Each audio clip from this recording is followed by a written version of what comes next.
Hello friend, जेके agriculture classes में आप सभी का स्वागत है। इस वीडियो में बताएंगे कि कृषि जंतु विज्ञान का क्वेश्चन पेपर कैसे हल करें और इसको सॉल्व किस प्रकार किया जाता है, और ट्रिक भी बताएंगे कि बोर्ड परीक्षा में किस प्रकार से प्रश्न आते हैं। चलिए आपको सर्वप्रथम बताते हैं कि यह 2020 का ओल्ड क्वेश्चन पेपर है और यह अष्टम प्रश्न पत्र था, जिसका टाइम 3 घंटे 15 मिनट था और पूर्णांक 50 होता है। आप इसको देख सकते हैं कि इस प्रकार इसके निर्देश लिखे हुए हैं और इसको पढ़ सकते हैं। अब हम इसको खोलते हैं, किस प्रकार के प्रश्न आते हैं। सबसे पहले बहुविकल्पीय प्रश्न को देखते हैं। यह क्वेश्चन पेपर इंग्लिश व हिंदी मीडियम हो आता है, जिसमें से प्रश्न एक का देखते हैं। इसको हम देखते हैं कि इसमें लिखा हुआ है, निम्नलिखित में से कौन सा जीव निर्जीव व सजीव दोनों का गुण प्रदर्शित करता है। तो इसका सही आंसर वायरस है, क्योंकि वायरस को ही निर्जीव व सजीव के बीच की कड़ी कहा जाता है, जो कि आप सभी को पता होगा। एक का खार को देखते हैं, केचुआ किस वर्ग के अंतर्गत आता है। तो केचुआ ओलिगोकीटा वर्ग के अंतर्गत आता है। फिर गा को देखते हैं कि तिलचट्टे के हृदय में कितने कक्ष होते हैं। तिलचट्टे के हृदय में 13 कक्ष होते हैं। तिलचट्टे का आप सभी हृदय को पढ़ लीजिए। और घा को देखते हैं, निम्नलिखित में से कौन सा एक ऊतक है। आप सभी को पता होगा कि रुधिर एक ऊतक है, जो इसकी परिभाषा से ही पता हो जाता है कि रुधिर एक ऊतक है। और आगे के प्रश्न को देखते हैं। डाको देखते हैं, कोशिका चक्र के यश प्रावस्था यानी कि यश प्रावस्था हेतु एस का तात्पर्य क्या है, जिसमें एस का तात्पर्य क्या है। तो इसका सही आंसर सिंथेसिस यानी कि सिंथेसिस। इसका अर्थ होता है विश्लेषण। तो विश्लेषण, और इसे इंग्लिश में सिंथेसिस कहते हैं। तो इसका सही आंसर दूसरा होगा। अब आपको प्रश्न नंबर 2 को बताते हैं। प्रश्न नंबर 2 यानी कि निश्चित उत्तरीय प्रश्न। मानव में ए वी ओ रुधिर वर्गों के कितने जीनोटाइप संभव हैं। तो इसका सही आंसर 6 जीनोटाइप, जो इस प्रकार होते हैं कि ए वी ओ एबीओ ये वर्ग हैं, जो कि रक्त समूह के वर्ग हैं एवीओ। और इसके जीनोटाइप एवी ए या कह सकते हैं एओ। और इसके जीनोटाइप वीवी या कह सकते हैं वीओ। इसके जीनोटाइप ओओ। तो इसके जीनोटाइप जोड़कर लिखते हैं ए या ओ कह सकते ए ओ कह सकते हैं। तो 2 2 4 2 6। तो इस प्रकार इसके 6 जीनोटाइप होते हैं। प्रश्न नंबर 3 को देखते हैं कि रेशम कीट का जंतु वैज्ञानिक नाम क्या है। तो इसका जंतु वैज्ञानिक नाम बाम्बिक्स मोराई होता है। बाम्बिक्स मोराई, बाम्बिक्स मोराई यह रेशम कीट का जंतु वैज्ञानिक नाम है, जो शहतूत का होता है। अब हम प्रश्न नंबर 4 को देखते हैं। प्रश्न नंबर 4 है, पित्त का निर्माण कहाँ होता है। तो आप कहेंगे पित्ताशय में, यह गलत हो जाएगा। तो आप पित्त का निर्माण हमेशा यकृत में होता है। तो आप कह सकते हैं यकृत में पित्त का निर्माण होता है। फिर इसको देखते हैं कि 5वें प्रश्न को, वृक्क की संरचनात्मक एवं क्रियात्मक इकाई क्या है। तो इसका आंसर सही है नेफ्रॉन। नेफ्रॉन वृक्क की संरचनात्मक एवं क्रियात्मक इकाई है। इसका सही आंसर है नेफ्रॉन। फिर हम उसके बाद प्रश्न नंबर 6 को देखते हैं, कौन सा गुणसूत्र केवल नर मानव में पाया जाता है। तो आपको पता होगा वाई गुणसूत्र। वाई गुणसूत्र नर में केवल पाया जाता है। यानी कि इसे इस प्रकार लिखते हैं एक्स वाई। तो इसमें वाई जो गुणसूत्र है वो केवल नर में पाया जाता है, इसलिए इसका सही आंसर वाई गुणसूत्र है। तो प्रश्न नंबर 7 को देखते हैं, जो अति लघु उत्तरीय प्रश्न का है। तो सातवां है, किसी स्तनधारी के आमाशय की संरचना समझाइए। इसमें किसी स्तनधारी को कह रहा है कि स्तनधारी जैसे गाय, स्तनधारी वर्ग में मानव भी आता है, गाय, खरगोश इत्यादि बहुत से जंतु आते हैं, जिसमें हम खरगोश के आमाशय के बारे में बताएंगे। यह आमाशय की संरचना है, इसे आमाशय कहते हैं, जैसा कि यहाँ पर लिखा हुआ है आमाशय। और ये नीचे लटकी होती है जो प्लीहा होती है, जो श्वेत रक्त कणिकाओं को नष्ट करने में कार्य करती है, वो करती है। और इसे ग्रासनली कहते हैं, जो कि ग्रासनली मुख से जुड़ी होती है और इसका भोजन आमाशय में आता है। और यकृत इसे कहते हैं। इस प्रकार यह खरगोश का आमाशय है, जो इस प्रकार आप चित्र बना सकते हैं, जो कि यहाँ पर 2 नंबर का पूछा गया है। प्रश्न नंबर 8, मधुमक्खी की सामाजिक संरचना पर टिप्पणी लिखिए। तो मधुमक्खी की सामाजिक संरचना पर टिप्पणी लिखना है। तो इस प्रकार देख सकते हैं कि तो हम बताएंगे कि मधुमक्खियों की सामाजिक संरचना पर टिप्पणी लिखिए। तो आपने देखा होगा कि मधुमक्खियों में उच्च श्रेणी की सामाजिकता पाई जाती है, जो कि समाज बनाकर रहती है। मधुमक्खियाँ ये समाज बनाकर रहती हैं। इनके समाज में रानी मक्खी, नर मक्खी व श्रमिक मधुमक्खियाँ रहती हैं। इनके समाज में लगभग 50,000 से 80,000 तक जंतु पाए जाते हैं, जो छत्ता बनाकर रहते हैं। यदि आपको रानी मधुमक्खी, नर मधुमक्खी व सामाजिक यानी कि श्रमिक मधुमक्खी रहती हैं, इसके बारे में वीडियो देखना है, तो आप मेरे चैनल को सब्सक्राइब कर दीजिए, क्योंकि इसका वीडियो आगे हम बनाएंगे। अब हम देखते हैं प्रश्न नंबर 9 को। प्रश्न नंबर 9 में है, स्तनधारी वर्ग के 4 विशिष्ट लक्षण लिखिए। स्तनधारी किसे कहते हैं, इसके बारे में भी आपको बताएंगे। तो आप इस तरीके से स्तनधारी के 4 विशिष्ट लक्षण लिख सकते हैं। इसमें 4 ही पूछे गए, लेकिन मैंने 7 लिख दिए, क्योंकि आगे पूछे जा सकते हैं, इसलिए। वे जंतु जो प्रायः बच्चा उत्पन्न करके दूध पिलाते हैं, उन्हें स्तनधारी कहते हैं। ये एक लक्षण भी है, और आप परिभाषा भी स्तनधारी की लिख सकते हैं। त्वचा पर बाल युक्त यानी कि त्वचा पर बाल पाए जाते हैं, जैसे गाय भैंस के त्वचा पर बाल पाए जाते हैं, ये भी स्तनधारी है। नंबर 3 पर आता है, मादाओं में सुविकसित दुग्ध ग्रंथियां पाई जाती हैं। नंबर 4, इसमें बाह्य कर्ण पल्लव पाए जाते हैं, यानी कि बाहरी कान पाए जाते हैं। हृदय, नंबर 5, हृदय पूर्ण विकसित होता है, यानी कि जिसे हम हार्ट कहते हैं। और नंबर 6 पर आता है, मस्तिष्क अधिक विकसित होता है, जैसे मनुष्य का मस्तिष्क होता है वो अधिक विकसित होता है अन्य जानवरों की अपेक्षा। नंबर 7 पर आता है, श्वसन के लिए 2 फेफड़े पाए जाते हैं।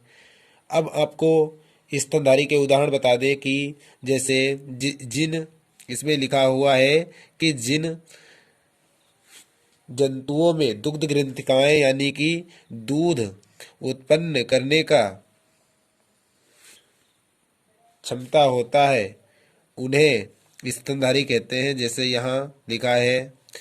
तो आप इस प्रकार से स्तनधारी यानी कि कार्डेटा के लक्षण लिख सकते हैं। गाय, भैंस, बंदर और मनुष्य इत्यादि ये स्तनधारी होते हैं। प्रश्न नंबर 10 में पूछा गया है कि समसूत्री विभाजन का महत्व लिखिए।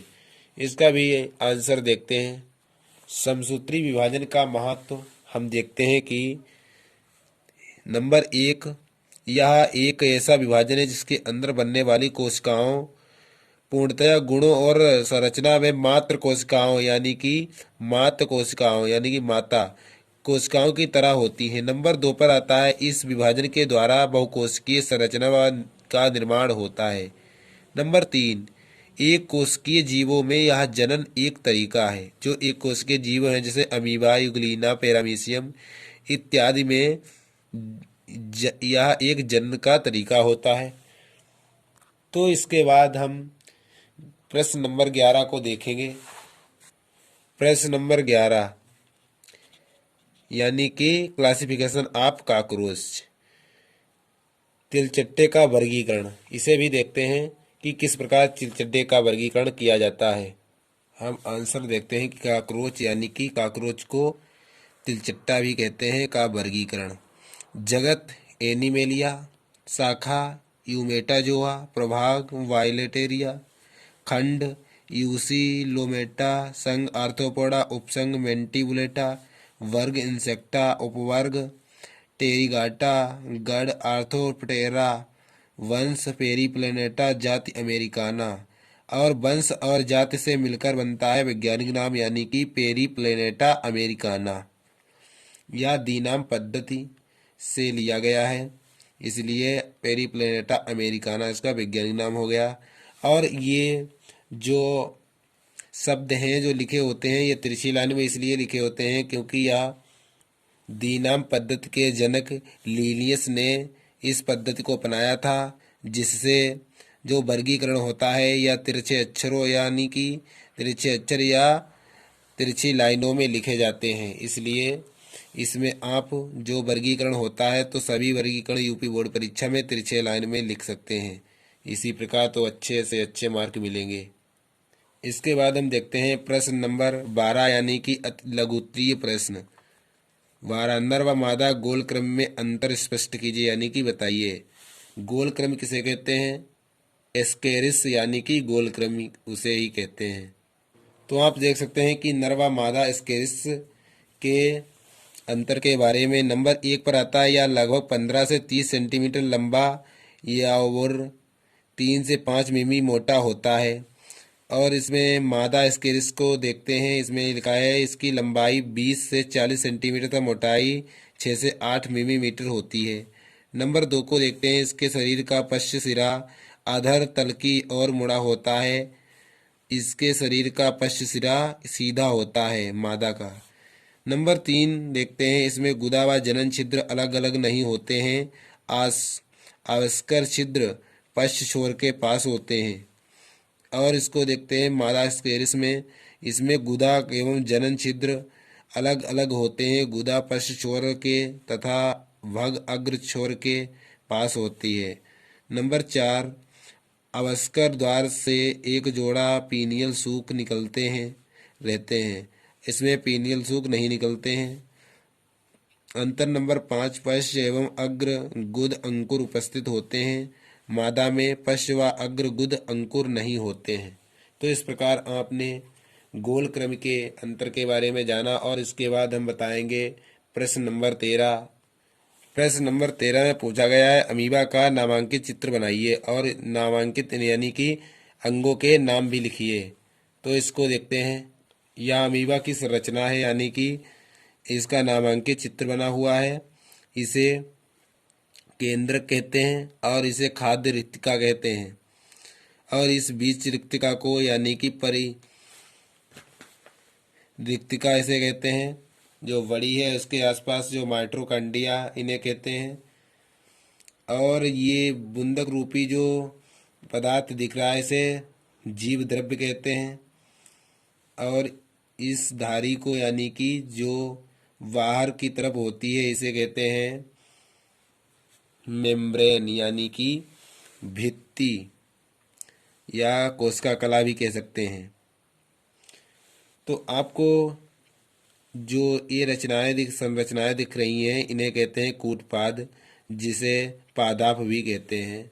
तो इस प्रकार आप भी बोर्ड परीक्षा में चित्र बना सकते हैं अमीबा का।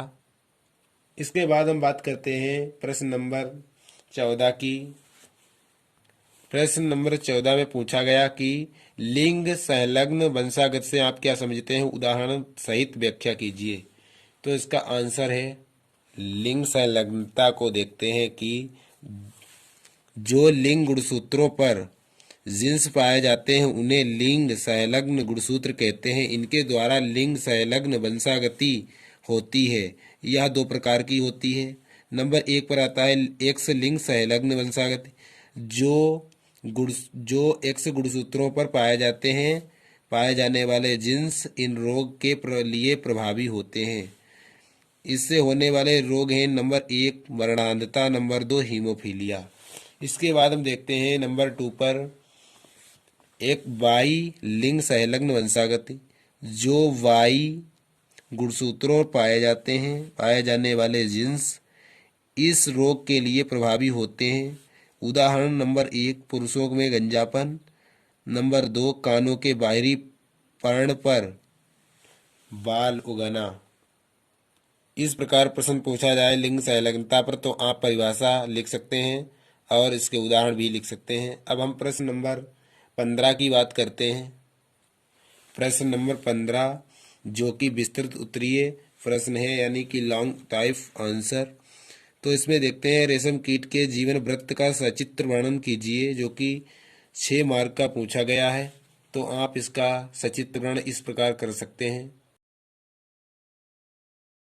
प्रश्न नंबर 15 यानी कि रेशम कीट के जीवन वृत्त का सचित्र वर्णन कीजिए। इसके बारे में इसका आंसर हम अपनी बुक से देंगे, क्योंकि वीडियो लॉन्ग ना हो जाए इसलिए। तो हम देखते हैं कि इसके जीवन वृत्त के बारे में सबसे पहले जीवन वृत्त के में आता है मैथुन व निषेचन।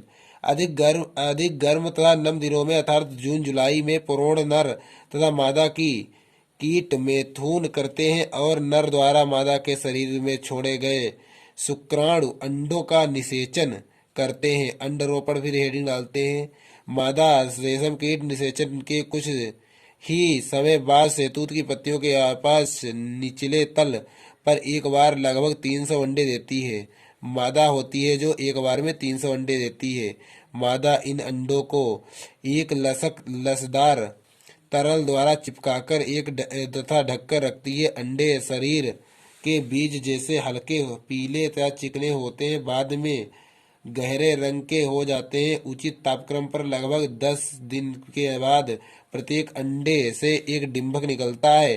अंडे देने के बाद मादा भोजन इत्यादि नहीं लेती तथा 4 से 5 दिन में मर जाती है।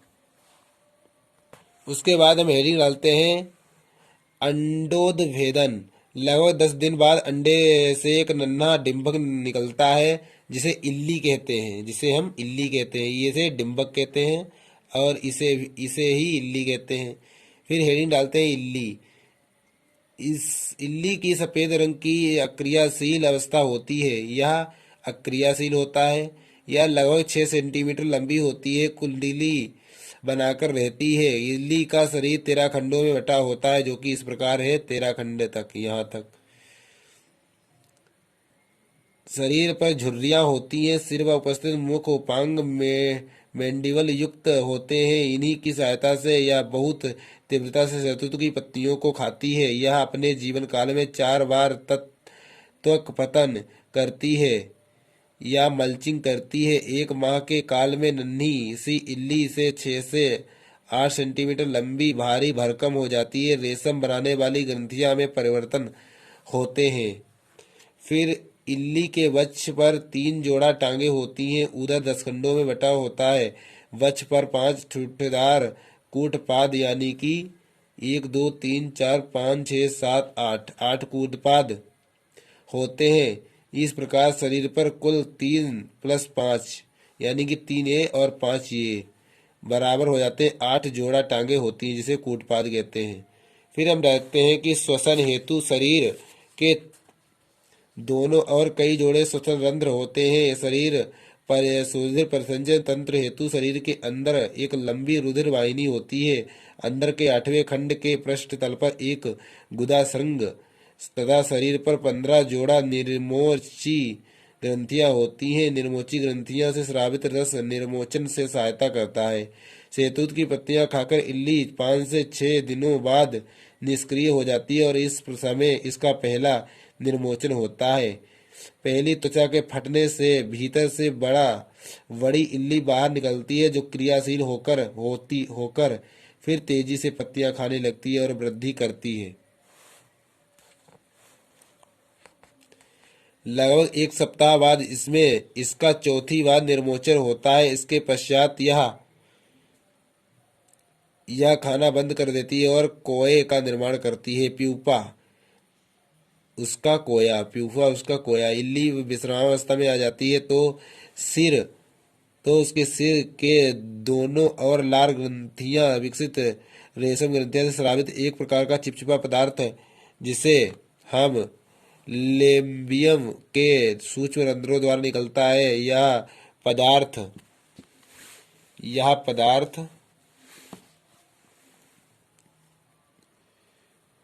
वायु के संपर्क में आकर 5 अति महीन सूत्रों के रूप में सूखता जाता है। इसी समय एक गोंदे के समान सेरीसिन जो 2 अन्य ग्रंथियों से आता है इन सूत्रों को आपस में चिपकाकर एक ठोस तंतु के रूप में बदल जाता है। इस समय जब ठोस सूत्र, जिसे हम रेशम कहते हैं, उत्पादन इल्ली प्रकाश से हटकर अंधेरे की ओर जाकर अपने सिर को इस तरह घुमाती है कि रेशम तंतु शरीर पर लिपटता जाता है और 3-4 दिन बाद रेशम के महीन तंतुओं से बना कोया यानी कि कोकून इल्ली को अपने अंदर पूर्णतः बंद कर लेता है। यह कोए पर लगभग 1000 से 1500 मीटर लंबा रेशम का तंतु होता है। कोए के अंदर विश्रामावस्था में इल्ली भूरे रंग के प्यूपा में बदल जाती है। प्यूपा के शरीर से उदर की टांगें लुप्त हो जाती हैं। बच्च पर 2 जोड़ा पंख बनते हैं तथा शरीर अब कीट की भांति हो जाता है।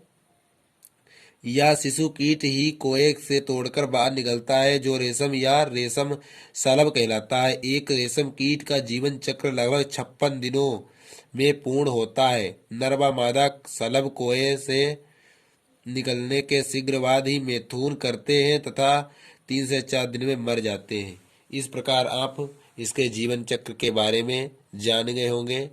अब हम प्रश्न नंबर 16 के बारे में बात करते हैं। प्रश्न नंबर 16 क्या है? जीव द्रव्य के भौतिक जैविक गुण का उल्लेख कीजिए। इसका आंसर देखते हैं। जीव द्रव्य के भौतिक गुण के बारे में देखते हैं। यह एक चिपचिपा पारदर्शी जेली की तरह अर्ध तरल है जो ठोस द्रव तथा गैस अवस्था में पाया जाता है। उसके बाद नंबर 2 पर देखते हैं। यह जल से भारी होता है। नंबर 3, जीव द्रव्य कोशिका के अंदर इधर उधर घूमता है जिसे भ्रमण यानी कि प्रवाही गति कहते हैं या जीव द्रव्य भ्रमण कहते हैं। नंबर 4 पर जीव द्रव्य का पीएच 7.4 होता है। अब देखते हैं जैविक गुण। जीव द्रव्य के जैविक गुण गति, वृद्धि, उत्तेजनशीलता, श्वसन, पोषण, उत्सर्जन और अनुकूलन, जनन इत्यादि ये जैविक गुण हैं। तो इस प्रकार आप बोर्ड परीक्षा में लिख सकते हैं और अच्छे मार्क पा सकते हैं। इसके बाद हम प्रश्न नंबर 17 को देखते हैं। खरगोश के श्वसन तंत्र का सचित्र वर्णन कीजिए। खरगोश का सांस लेने वाला जो तंत्र है इसे श्वसन तंत्र कहते हैं। उसका सचित्र वर्णन कीजिए। इसका उत्तर हम किताब से देंगे क्योंकि लॉन्ग वीडियो हो जाएगा, इसलिए सर्वप्रथम श्वसन की परिभाषा को देख लेते हैं। श्वसन जीवित कोशिकाओं में होने वाली उन सभी एंजाइमी क्रियाओं को कहते हैं जिसमें O2 तथा कार्बनिक पदार्थों का ऑक्सीकरण होकर ऊर्जा की उत्पत्ति होती है और कार्बन डाइऑक्साइड बाहर निकलती है। इस प्रकार आप श्वसन की परिभाषा लिख सकते हैं। उसके बाद हम श्वसनांग के बारे में बात करेंगे। श्वसनांग यानी कि श्वसन अंग। श्वसन क्रिया हेतु जिन अंगों द्वारा ऑक्सीजन व कार्बन डाइऑक्साइड का आदान प्रदान होता है अथवा जो अंग उसे विनिमय में सहायता करते हैं उसे श्वसनांग कहते हैं। खरगोश के श्वसन क्रिया केवल फेफड़ों से ही होती है अतः फेफड़े इसके श्वसन अंग हैं। मुख्य श्वसन अंगों से संबंधित कुछ और भाग इस क्रिया में सहायता करते हैं जिन्हें हम सहायक अंग कहते हैं। खरगोश में सहायक अंग निम्नलिखित हैं। नासा यानी कि नासा छिद्र और नासापथ, वायुनाल या लेरिक्स यानी कि श्वास नली, श्वसनिका यानी कि शाखाएं। मुख्य भाग है फेफड़े जो कि श्वसन में सहायता करता है। श्वसन के लिए खरगोश में प्रमुख अंग फेफड़े हैं। ये कोमल गुलाबी रंग का स्पंजी शाखाएं वक्ष गुहा की ओर फुस्फुसीय गुहा में मध्याकाश के दोनों ओर स्थित प्रत्येक फेफड़े पर विरल लूपा नामक सिलोमिक एपिथेलियम का आवरण होता है, ऐसा ही एक आवरण फुफ्फुसीय गुहा को स्तरित करता है या पेराइटल प्लूरा कहलाता है। इन दोनों प्लूरा के मध्य गुहा में एक द्रव भरा होता है। तो खरगोश के बाएं फेफड़े में एक अग्र तथा एक पश्च, किंतु दाहिने फेफड़े में 4 पसलियां होती हैं। दाहिने फेफड़े में अंग जाइगास अग्र व पश्च तथा पश्च जाइगास पसलियां कहलाती है। प्रत्येक पाली में अनेक छोटे छोटे वायु कोषों और दाई कोशिकाओं के चारों ओर अत्यंत महीन बत्तियां वाली रुधिर कोशिकाओं का जाल बिछा हुआ रहता है। क्योंकि गैसों का आदान प्रदान किसी तरह के द्वारा ही होता है, यह व्यवस्था सतह को कई गुना बढ़ा देती है। यही फेफड़े का श्वसन धरातल कहलाता है। फेफड़ों की पसलियां इन कोशिकाओं संयोजी ऊतक, रुधिर कोशिकाओं, वाहिनियों आदि से मिलकर बनी होती है। सहायक अंग कौन कौन से हैं? नासा छिद्र, इसके बारे में आप लिख सकते हैं, जिसे हम नोज कहते हैं। उसके बाद नासा कक्ष, उसके बाद हम देखते हैं वायुनाल और खरगोश का कंठ। इसके बारे में आप बहुत ही आसानी से लिख सकते हैं। इस प्रकार यदि आपको वीडियो अच्छा लगे तो वीडियो को लाइक और चैनल को सब्सक्राइब कर दीजिए, क्योंकि आपको कृषि विज्ञान के सभी गोल्ड क्वेश्चन पेपर हम कराएंगे। तो बने रहिए मेरे चैनल से। Thank you.